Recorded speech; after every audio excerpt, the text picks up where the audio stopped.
Everyone well?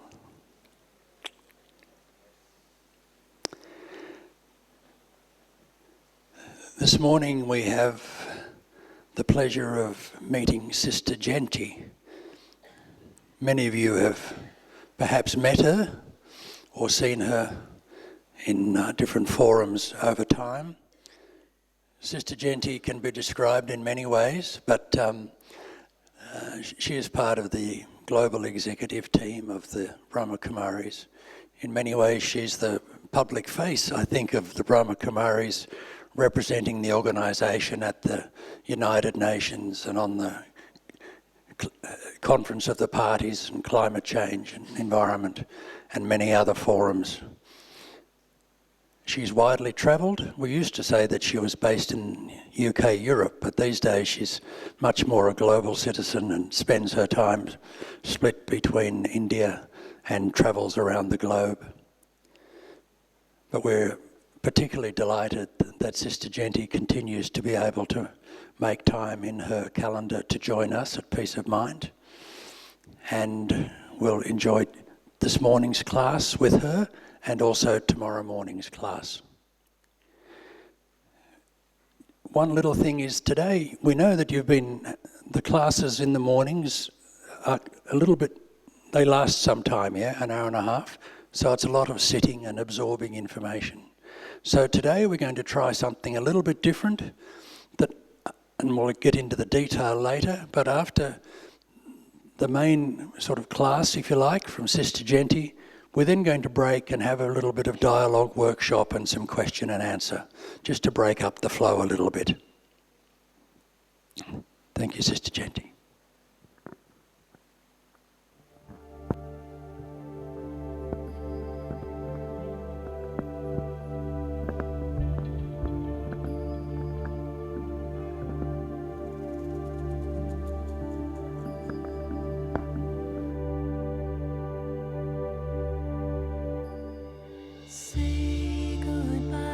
To all you see with these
Om Shanti. Good morning.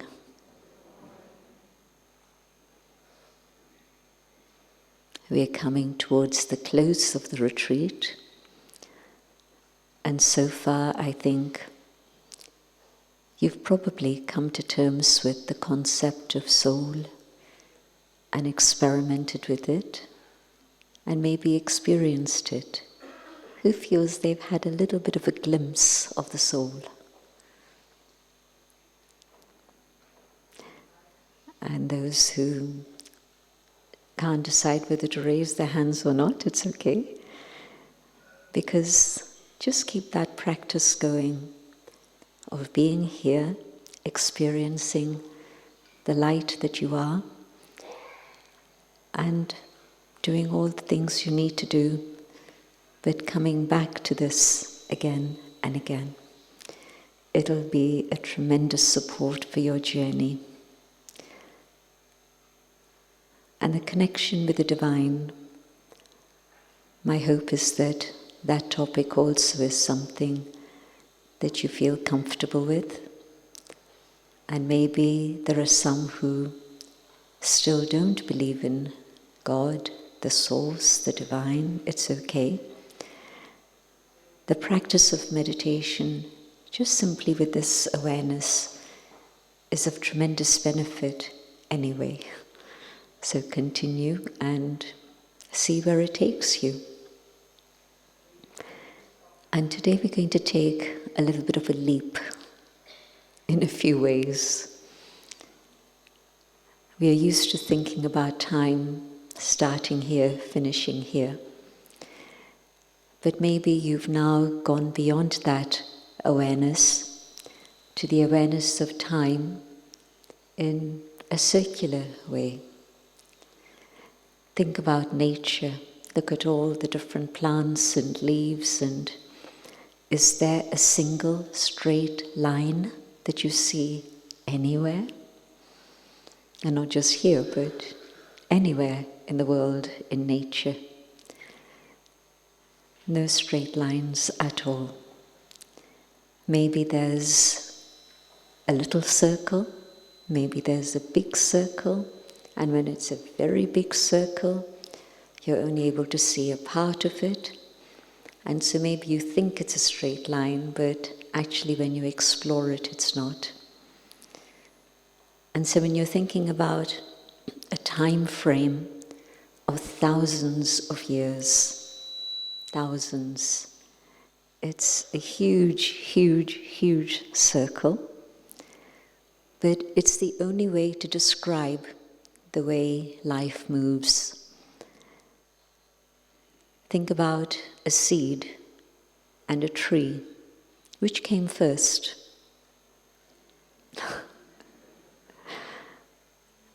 Same thing. When did karma start? When did the cycle start? And how do you put into a graphic design the concept of eternity? No beginning, no end. And maybe you've experimented with the concept of eternity in your meditation. And if not today, carry on experimenting, and for sure you'll have an experience of eternity. No beginning and no end, and you end up with a cycle. The soul is eternal. God is eternal. But also this world, matter, is eternal. Yes, it goes through many phases, many changes, but definitely we haven't yet been able to find the origins of life, or even the origins of the planet, the element. There's a laboratory in Switzerland, CERN, and they must have spent billions and billions and billions of euros trying to find the origin of life and the origin of the world. They're still trying. It's okay. But your personal experiment of meditation will give you a feeling of being above all limits and beyond the constraints of time that we've imposed. The birds and the bees move with the rhythm according to the sunlight. We've stopped doing that a long time ago, and we've created our own system. And usually it's a straight line, but in fact there's no straight lines in nature, a circle. And so when was the first karma and the result of that first karma? We can say that within a cycle, okay, let's start here. But when we go round and we come round to the end of that, where do you go? You don't escape, but you go on to the next cycle again. And so it's a very different concept to the one we're used to, but it seems to make sense. Take it as a story, if you wish, a fairy tale, if you want. But think about it, reflect on it. And so let's start at a point when the soul didn't have a body. The soul was in that space of silence, of eternity, where there's only a world of light, no bodies, no movement, no motion, just total stillness, purity, and silence. And there's a thought that enters the soul. I wonder what it's like to experience life down there, this human stage, this human world. And that thought brings the soul down into the human dimension. But when it first comes down, the world is pure, the soul is pure. The purity of the soul is actually connected very much with the purity of matter, but it's the soul that determines the state of purity, because the soul has consciousness and matter doesn't. And so when the pure soul comes into the cycle and takes on a physical form, even the elements are pure. And that's the start of the new cycle, is the time when it's the day, there's sunlight, there's beauty, there's truth. It can be called the age of truth. You could even call it the golden age of humanity. But the soul is like a battery. You've had that analogy before, I'm sure. And with every thought, every action, there's a change in the level of energy. Very, very imperceptible at the beginning, but a change nonetheless. And so a quarter of the way through the cycle, the soul has lost not a quarter of its power, but just maybe 20%, maybe even less. And so that purity is still there, that highest consciousness is there, and the relationship with matter is one of harmony, because souls are pure, they have purity inside. In here means everything is in tune. My thoughts, my feelings, my words, my actions, everything is in harmony. Nothing in conflict inside. And so relationships, the same. We don't even need to speak a great deal. We can understand each other's thoughts. Today, I don't want you to understand what's going on in my mind. And probably you don't want me to know what's going on in yours. And there's a discrepancy between my thoughts and my behavior, and even between my conscience and my behavior. So there's quite a bit of turmoil, which creates a lot of stress. Stress from outside is one thing, but when there's conflict in here, That's the biggest stress of all. So, a total contrast to today's world. But that world of the Golden Age, where the soul occupies matter, is engaged with matter, but the soul is so powerful that matter isn't influencing the soul is influencing matter. And so there's a relationship again of total harmony with each other, with the animal kingdom, with the plant kingdom, with the elements. And so it's a world which sometimes has been described as paradise, utopia, the land of truth, the dream time, different names in different cultures.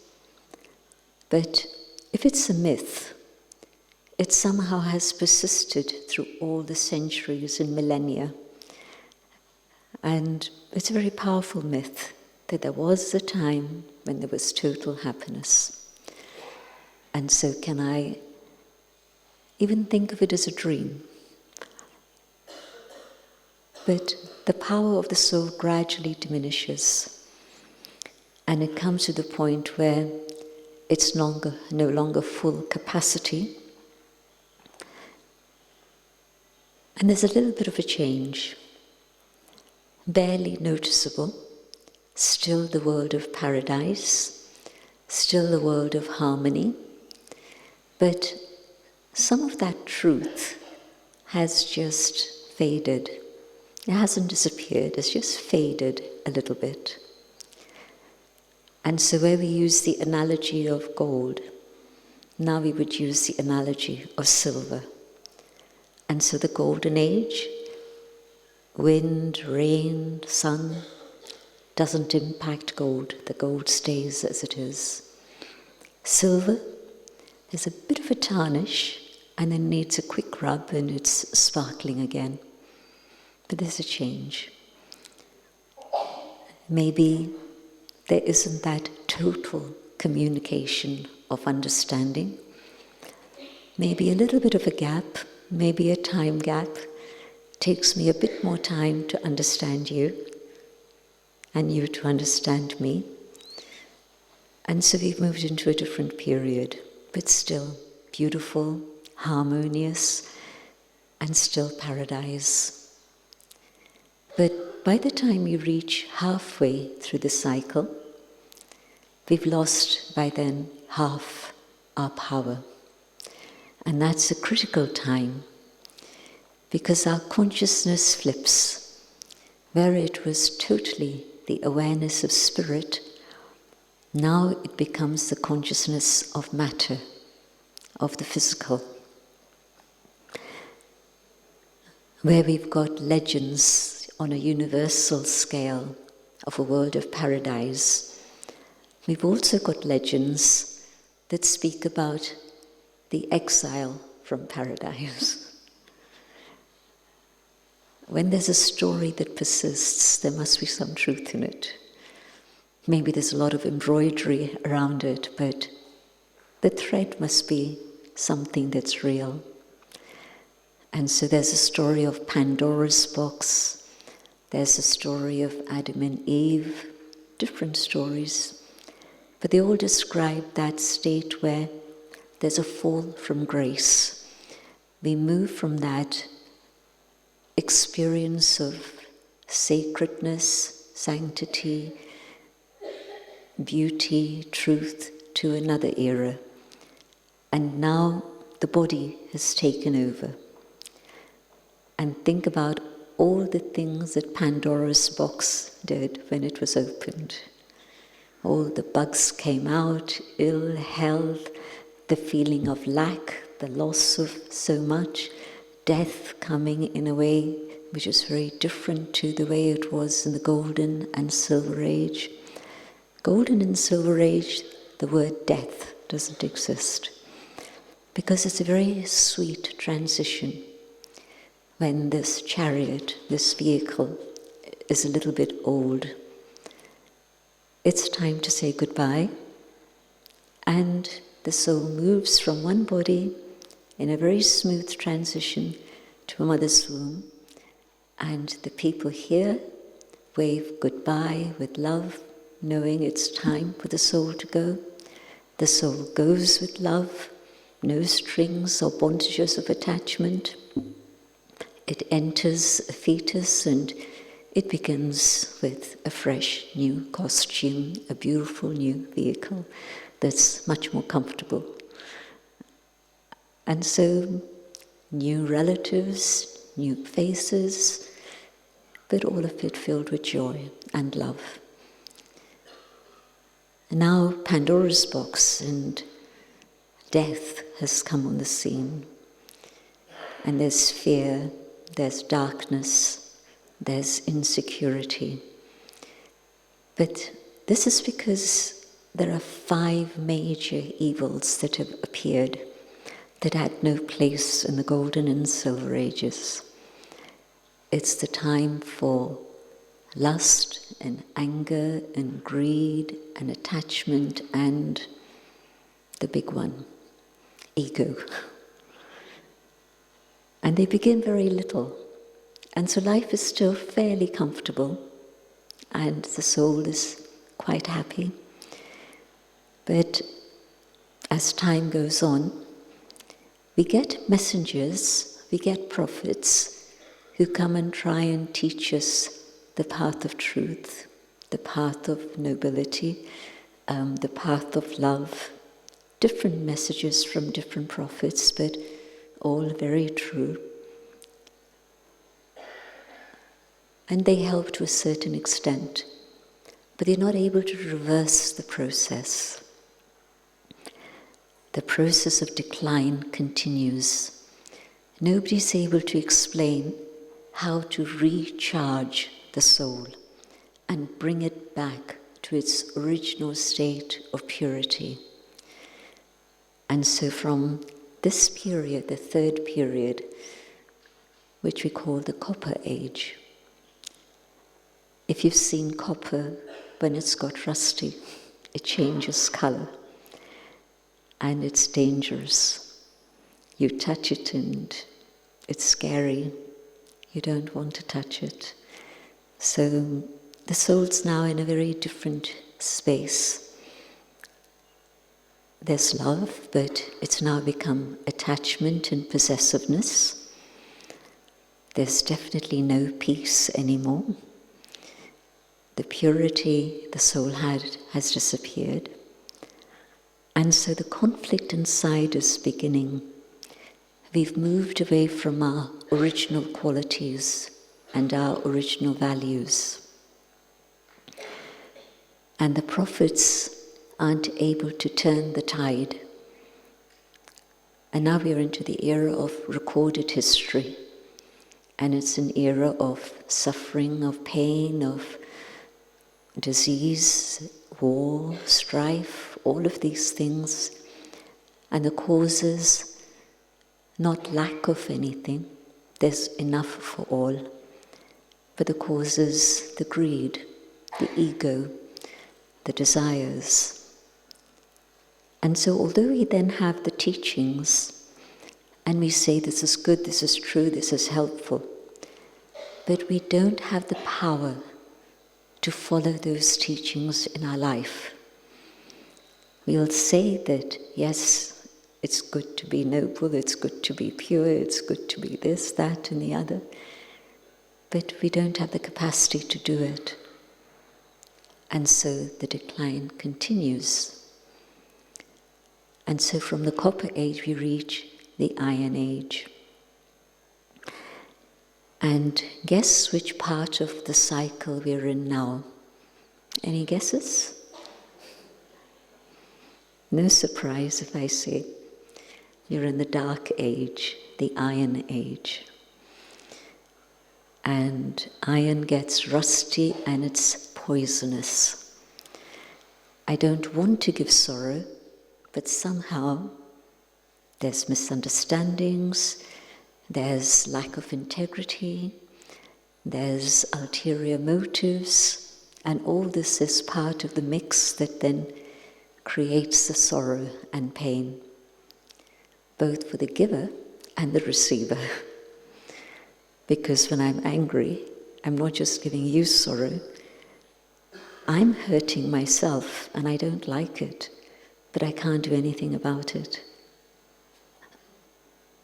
And so at that point when everything is in a state of collapse, because civilization is actually based on values. Look at history.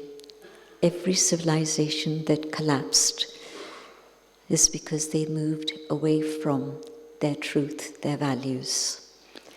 Corruption came in, deception came in, falsehood ruled, and the civilization collapsed. And so, if we want to create a better world, build a better world again, you can't do it by technology or with robots. It has to be with values. The values that are the original qualities of the soul, that the soul carries within itself. And so those values are the values that we're touching into when we meditate, coming back to our own original state. And as that change happens within the soul, and we have the power, and I'll explain that in a minute, then we're able to create a better world, not just a better world, but when the soul comes to its state of total purity, we come back to the golden age, and the cycle begins. So this is a time when we can recharge our batteries.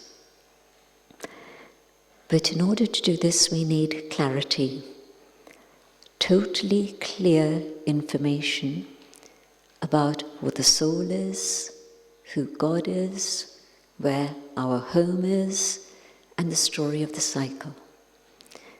And I've now been with the Brahma Kumaris for 50 plus years, but I've known the Brahma Kumaris for most of my life because my mother and grandmother were connected. So I got exposed to these ideas and I challenged them in my teens, but I came back to them also in my teens. And in those years, I've had the opportunity of finding out a little bit more about all the different branches of the tree of humanity, the different traditions, the different teachings, not in detail, but to a certain extent. And I haven't heard clear explanation of these subjects anywhere. So, where are we getting all this from? The man whose picture you see everywhere, Brahma Baba, I see him as my grandfather, and I had the amazing fortune of actually being with him through my childhood first and then my teenage years, and then when I studied these teachings properly, then for that last year of his life, I was able to know him on a very different level through the teachings. So these teachings have come to us through him. But these are not things that he had known. He had not known any of this. They came to him through visions, and then after the visions, a voice that was speaking through him. And now I'm asking you to take another leap.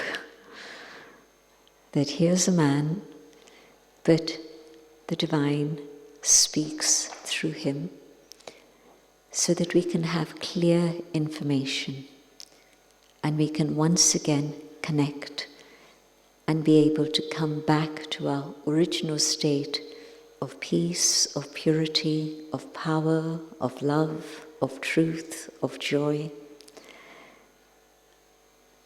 It's only through that connection that we can prepare ourselves for that period of the Golden Age.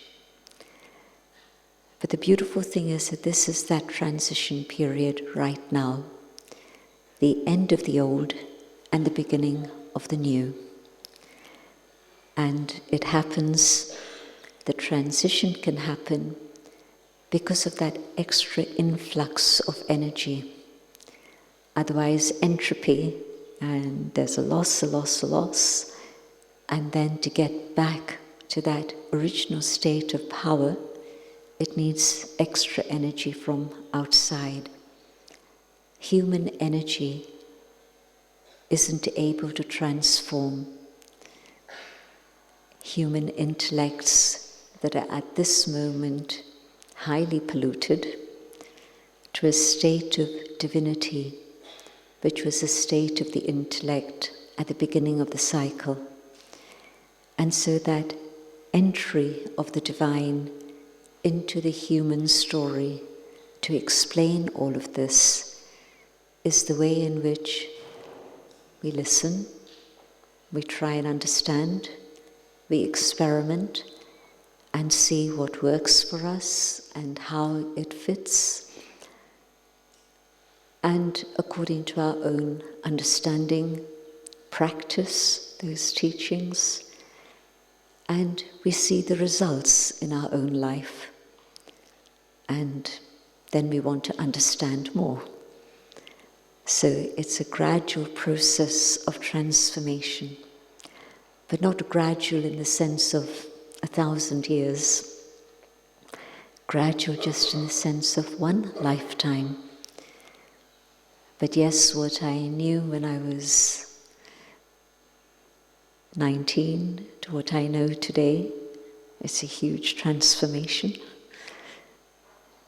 The realization of what we understand and the experience brings about change within the soul. And change becomes very natural and easy, not hard or a struggle or a battle, but you're coming back to your own original state of being, but with the power of the divine, the insights and the love. I've summarized about 3 different lessons into just about over 30 minutes, so it's a lot to digest. I'm totally aware of that. But it would be a shame to leave Abu without having an understanding of the cycle and why things are happening in the world the way they are, but also what we can do about it, but also the source of this information. And as I say, it could be a fairy story for you. For me, it's very much a reality. But I leave it with you. And Judy is going to tell us what next. Thank you, Jayanti Ben. That was exceptionally clear. Wow, thank you. And we just told her 20 minutes ago that that would be what she was doing, so imagine, quite a lovely intellect.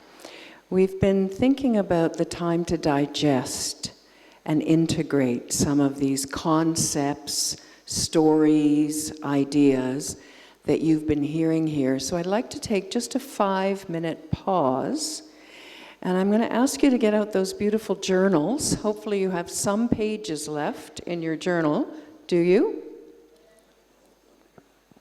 Yes? Okay, so journals out, please. And do you know what free writing is? Do you know what free writing is, or automatic writing? Where for a certain number of minutes, 4 minutes in this case, you just put your pen on the paper and you begin writing. And you don't stop, you don't criticize, you don't edit. You just write. Free flow. It's kind of like a flow of consciousness onto the paper. Everyone have pen and paper, but you'll get a question. So the question I'm asking you now, thank you, okay, yeah, go ahead. We've heard a lot about this. You see that? Karma. Okay. And this session is about karma plus drama.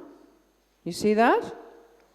So the question to you is, karma plus drama equals, question mark. Karma, your own individual actions and their consequences, plus drama, the story Sister Jayanti just told us. Those two things together equal what? Oh, big question, no? Big question. So, if I can invite you, just some gentle music. We have 5 minutes for you just to write.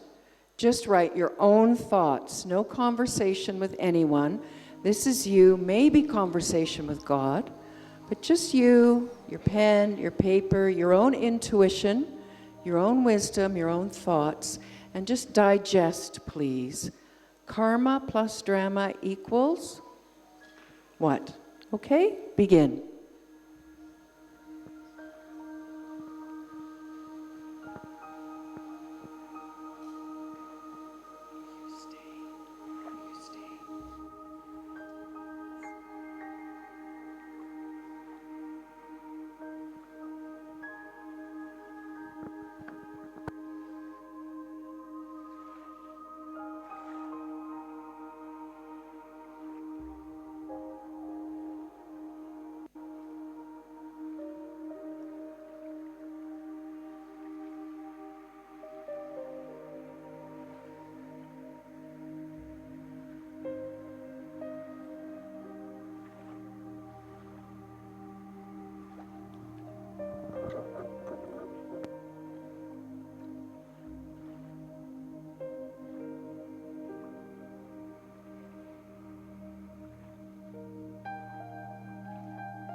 Om Shanti. How is your writing going?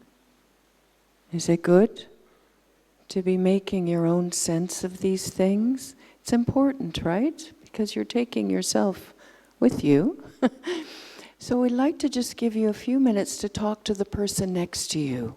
Just share anything of your thoughts so far of how these two go together. So we'll just take 5 minutes or so, not a long time, but turn to someone nearby with the same language and just share your reflections. How do these go together, karma and drama?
Om Shanti. Om Shanti. Om Shanti. So is that nice to share? And you're hearing similar things, interesting things? Yeah. Maybe we could hear 3 examples if you could give it in 5 words. So like a slogan, like an equation. Karma plus drama equals what? 5 words. If we have 3 people who could only give us 5 words, Frank has the mic, so it's like a summary from your small group conversation. In 5 words, Ravi here at the front. Frank, right there, Ravi Bhai has. Karma plus drama is equal to liberation from the cycle of death and taking birth. Yeah, moksha or mukti. Thank you. So, karma plus drama equals liberation from the cycle of birth and rebirth. It's about 5 words. Thank you, Ravi. Over. Okay, go ahead. I just have one word for that came to me straight away. So karma plus drama equals Leela, which is the play that we're all participating in as actors. Lovely. Leela, the cosmic play. Thank you. Hong Kong brother. One word, karma plus drama equals to fortune. Fortune. Yeah. Oh, that's nice. Okay, 2 more. If you've got 5 words. Oh, now we have so many. Okay, Bante, would you like to answer? Bante, right here. Hello, bye. Karma plus drama equals nirvana. Nirvana. Ah, very, very Buddhist answer, yes? Thank you for that. Okay, and one more. Thank you, Bante. Karma plus drama equals dharma. Dharma. Dharma. Lovely way of living. Okay, and we had one more very keen. She's come all the way down. Frank, behind you. Okay. It's plus an extra word as well, so excuse me. So karma plus drama is potential for elevated creations of divine order. Oh, the potential for elevated creation of divine order. Wow, I think we'll stop there. That was pretty good, don't you think? We'll stop there. Okay, thank you. So I'm going to give an opportunity to Sister Jayanti, who has thought about this for 50 plus years. What does karma plus drama equals? And she will offer us her insights into this question. If you do have a question, write it down, short and sweet, on a piece of paper, and give it to Brother Frank, and he will bring it on stage. But I think she will answer most of your questions. So listen first, okay? All right. Om Shanti.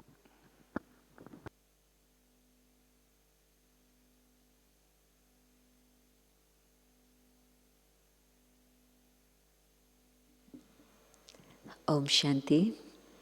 The responses all of you gave were really lovely.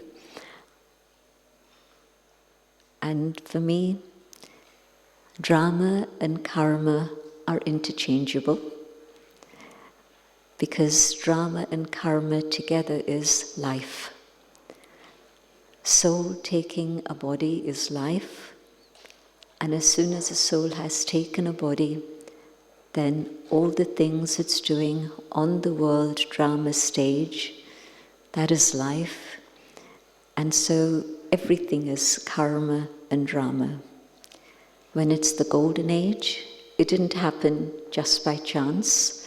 It happened through our karma, which is beautiful. And yes, now is the opportunity to actually follow the path of dharma, the path of righteousness, to be able to establish that golden age. So yes, it is fortune, and yes, it's also the time when we are beginning to restore order to the world, divine order. So all of those ideas that you shared were very much part of my understanding. But the problem arises when we look at the Dark Age, the Iron Age. In Hindi it's called Kal Yug. And the word Kal means death, it means time, and it means the machine. Does it make sense? The age of the machine, the age of death, the age when time, instead of just being time, has become bondage. And so, who created Kali Yuga? We, with God's help, create Satyug, the age of truth, the golden age. But who creates Kali Yuga, the iron age? Any guesses? We create Satyug, the golden age, but equally, we create the iron age. Our karma changes the drama, and so yes, the karma we did at some point, and I would say at this point of transition, that creates the golden age. And we then don't think about doing good karma because everybody's enjoying that period in time. Everything is good karma, except that it's not really bringing a result, in the sense that good karma is when you're bringing yourself back to your original pure state with the power of God's love, but you're also helping other souls to come back to their own pure state. And so that in a very simple definition, because many things we can do. You can cook, and through that bring somebody closer to God. Or you can cook and bring them closer to you. Or you can cook and take them further away from you. So, what is the quality of karma? It's the intention behind the karma that determines the quality of karma. Same action, but the intention determines its quality. And so our quality of karma today can truly, truly help me come back to God, come back to my original state of purity, but also help others come closer to God and come closer to their state of purity. And then, in the Golden Age, we are pure, we don't need to do good karma. So everything is beautiful, everything is royal, noble, elevated, but we're actually drawing from our account of good karma from the previous cycle. And when that runs out, and we're in the Copper Age, then we start toiling. The Bible puts it very well, that there's a time when you're receiving the fruits of the earth naturally, automatically.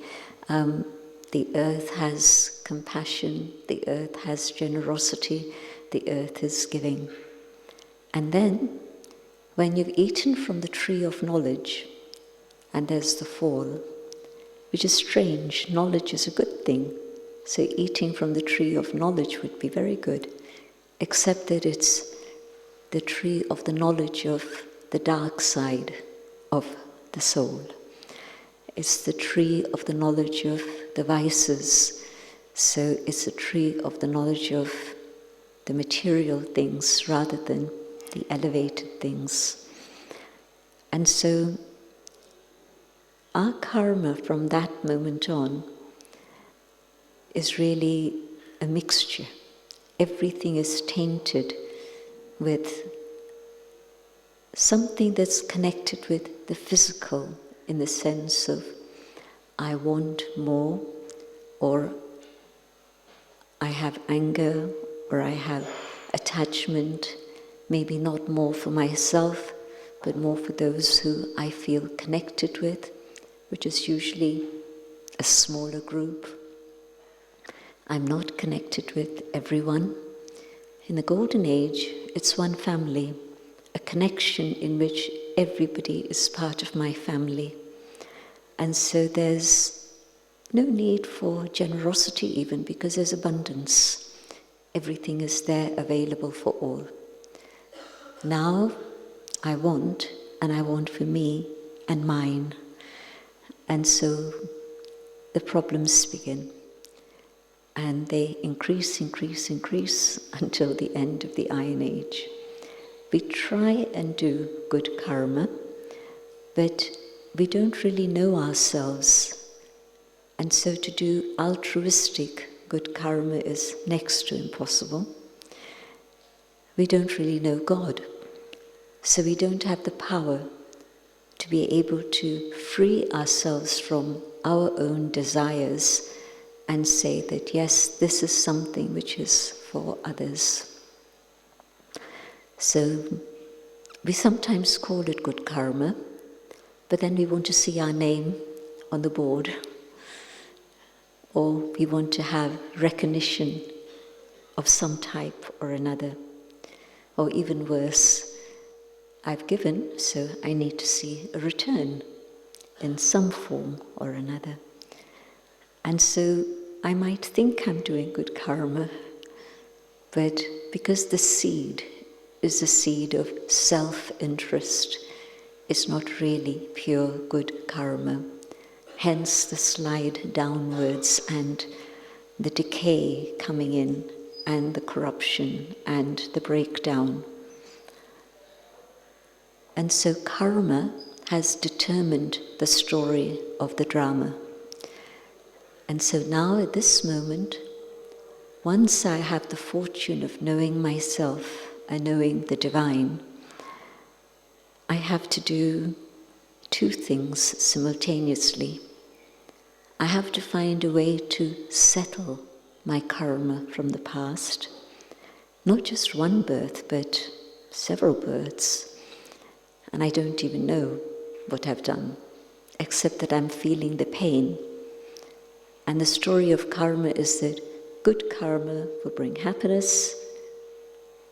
Karma that's not so good is going to bring pain. So I can deduce that there's been a lot of things that are not quite right. But also, I can see the effect that karma that's not good has had on the soul. Where did I get this habit of anger? And even a child is born with anger. Nurses will tell you that even when the face of the baby hasn't properly settled, they all look the same. Crumpled prunes. They need a wristband to be able to distinguish which child is which. But the characteristics of the child are unique. The nurses will tell you within 12 hours, this is the crying baby, this is the smiling baby, this is the uncomfortable baby, this is the angry baby. So we come with those qualities because of all the karma of the past births. And so we don't come innocent. There is an innocence in the Golden Age, but by the time it's the Iron Age, we come with a heap of trouble. And you know that a child of 3 can have trauma, maybe even younger. But children of 4 and 5 need psychological help today. Reality. So we need to settle all that karma of the past, clear it up, so that it doesn't impact my life anymore. And then I need to change the quality of my karma so that I'm not adding to my burden, but I'm not just settling, but I'm also doing good karma that I can carry with me into the Golden Age. So together we can create the Golden Age again, with help from above. But it's our karma that creates the golden age. And it's our karma that creates the iron age. And the way to settle karma, one is through suffering, which is what's happening generally. But the problem with suffering is that, give you a simple example. I get sick, and on one level it's a settling of karma. But on another level, I get angry about it, I get upset about it, I complain, why me? And I tell off the people who are trying to help me. I'm adding to my karma. And yet I've seen people who are settling karma through illness, but it's not a burden for them or a burden for others who are caring for them. There are some people who we've never been able to find carers for because they're so crotchety and complaining and moaning and groaning. And there are some people who have a list of people who want to care for them because they feel it's their fortune to care. You can see how situations are the same, but the response of the human being is very unique, very different. And so yes, we've created this situation, but if I choose to go a different way, if I choose to use meditation as a way for settling karma, I can do that. And that'll happen through not just meditation on and off, once a week, once a month, and not even just every day. And it's not a question of time, it's a question of quality. If I can have a real connection with the divine, in which I'm feeling the power of God's love, the soul is being cleansed through that love. The power of God's love can help me settle all the karma of the past. And that's the offer. So meditation isn't relaxation. Yes, it does relax you. Meditation isn't just concentration. Yes, it does help that. But meditation, or let me use the word Raj Yoga. Raja, the highest, the supreme, the sovereign, the master. So when I meditate, and I'm meditating on God, not on a word, not on an image, not on nature, but meditation on God and the connection with God, that fire of love is a fire of purification in which the soul settles all its karma. And at the same time, is receiving the power to do good karma all the time. Because whatever I do can be good karma. Whether it's typing, whether it's cooking, whether it's singing, whether it's dancing, whatever I do, if I do it in that spirit of love, it's good karma. So I hope that ties up some of the questions that you might have had. I know there's a few that I haven't answered. Well, there was one question that I haven't answered. But let me see if it comes up again. Okay?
a very nice variety of questions, Jayanti. So let's start with this one, which is about when does the soul enter the body? When a mother feels the quickening in her tummy, that's when the soul has entered the fetus. And until then, the fetus is being created, generated, but it doesn't actually have the life force in it. And then the mother can feel, then it's the baby kicking, then that's the time the soul has entered. So the soul announces its arrival.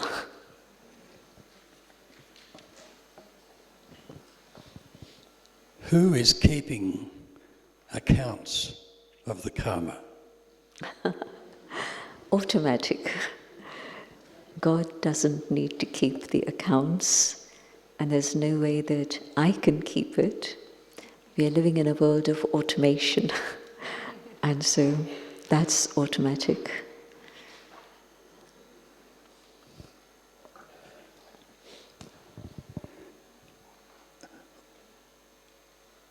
When a new golden age begins, will nothing have changed since the previous beginning 5,000 years ago?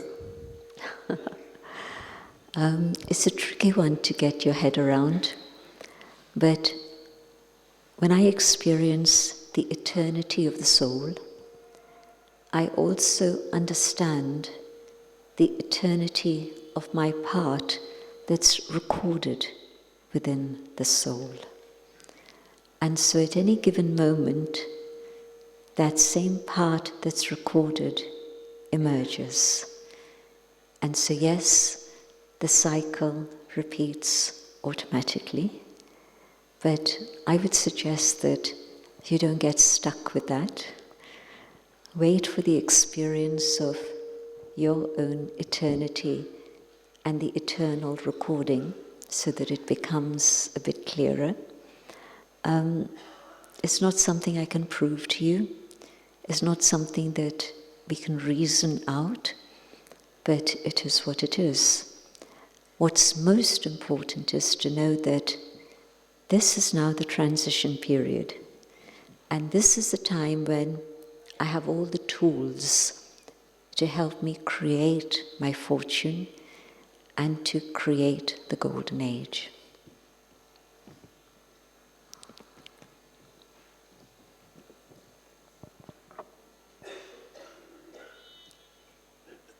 Do we have to name things from the past that we remember as we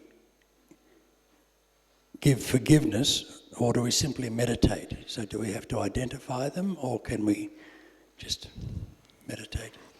The mantra that we've been given is forget the past, and move forward.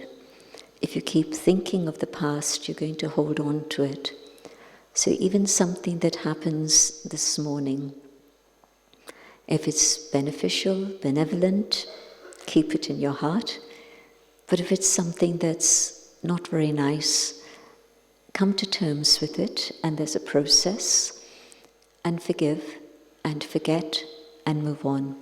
So I certainly don't want to remember incidents from the past births. The gift of death is that we forget the past birth. But sometimes when there's been, and it's usually when it's been under violent circumstances, then the memory of that is so strong, the trauma of that is so strong, that when the child takes birth, it has vivid recollections.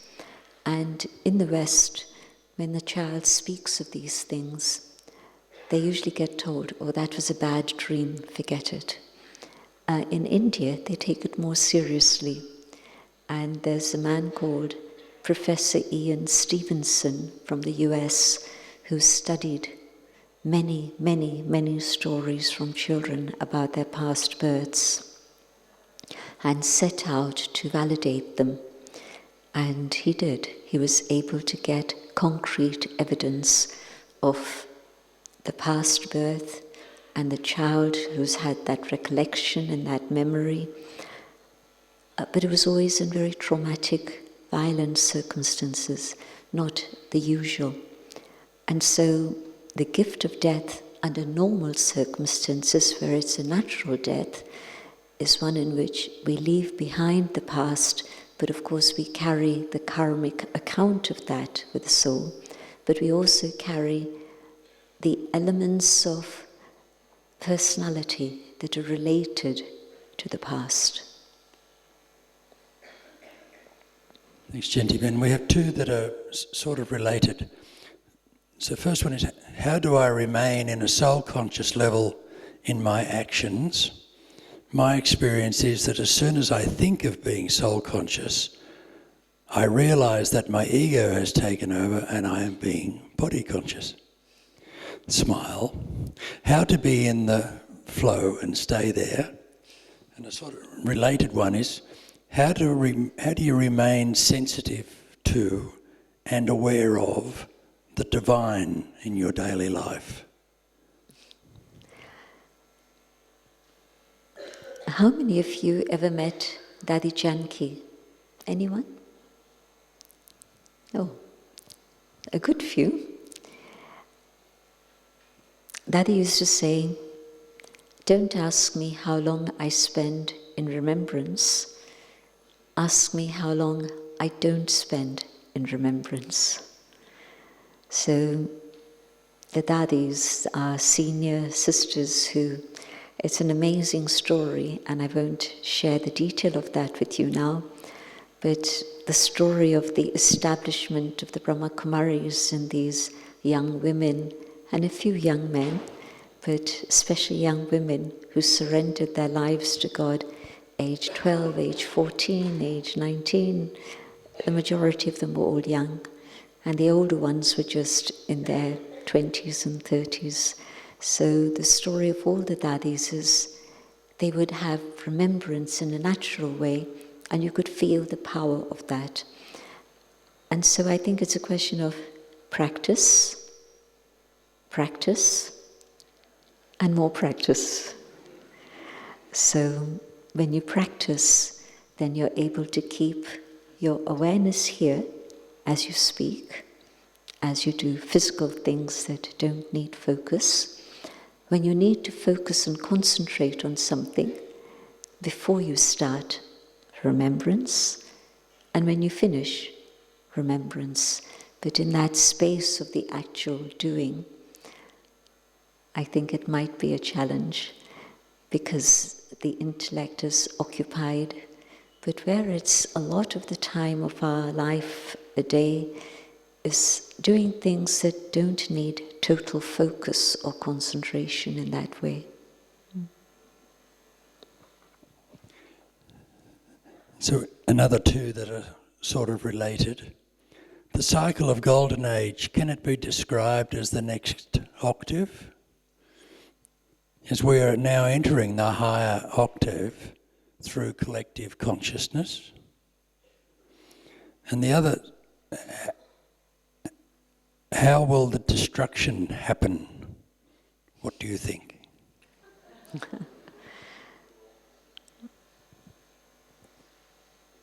In the golden age, we are at our peak, but just through living life, that energy level goes down, and we don't need God.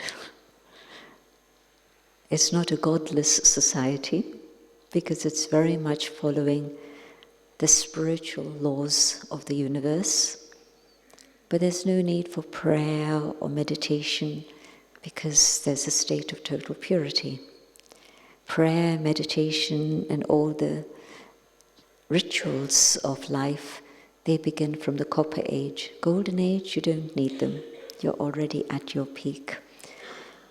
And rather than the word destruction, destruction sort of implies an end, finish, nothing.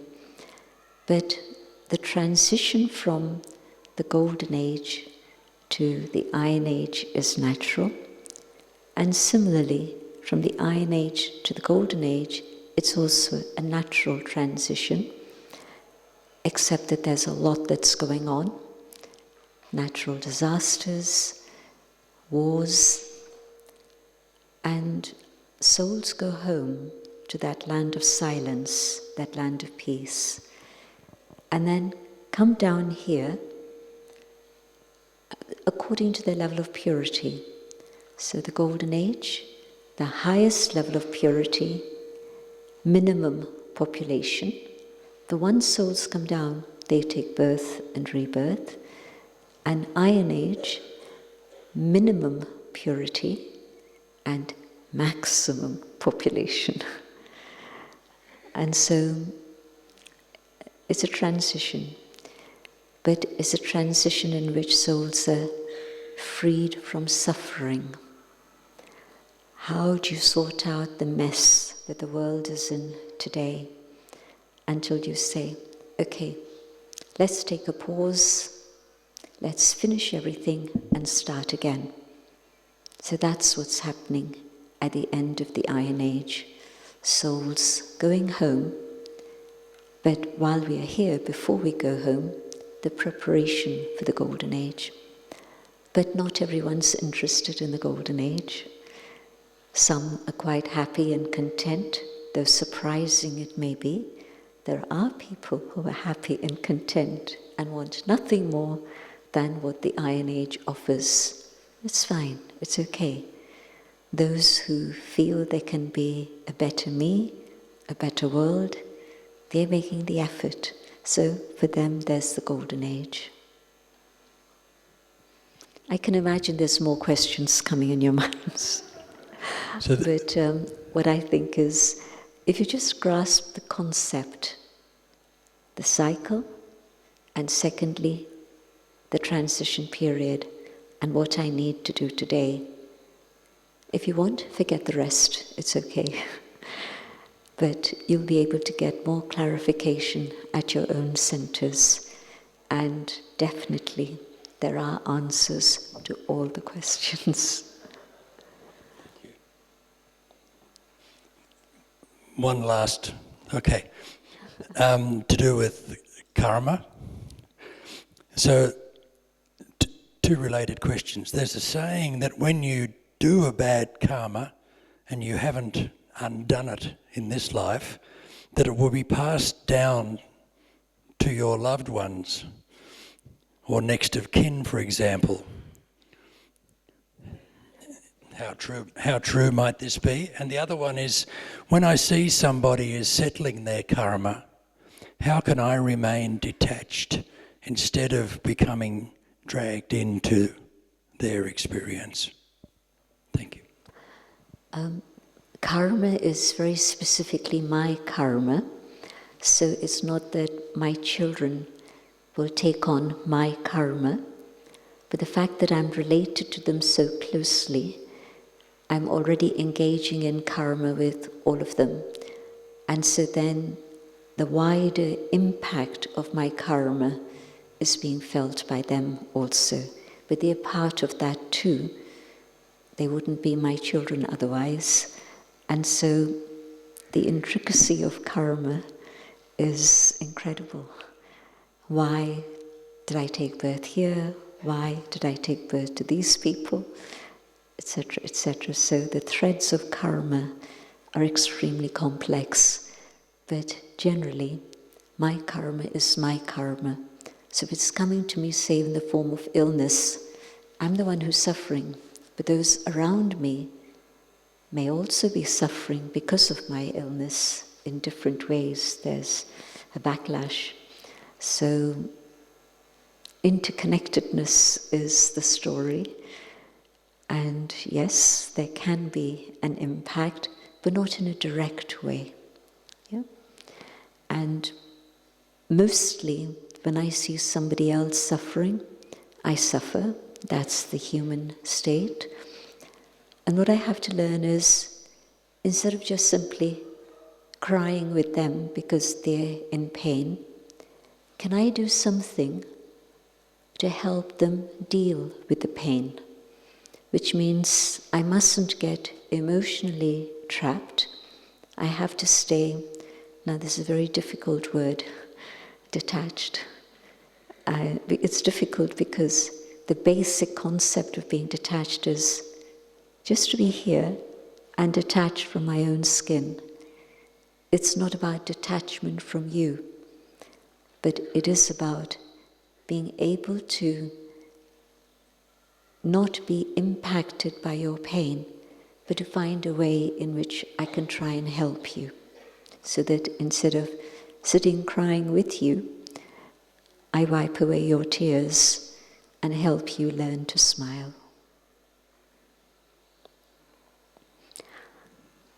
We could go on and on and on, but maybe enough to digest for now. Om Shanti. Thank you for your questions. Wow. Thank you. What do you think? Useful? Did it bring things together for you? Quite a bit, no, but it also raises so many more questions, which is why this is a lifelong learning, the Brahma Kumaris. We continue to learn more. As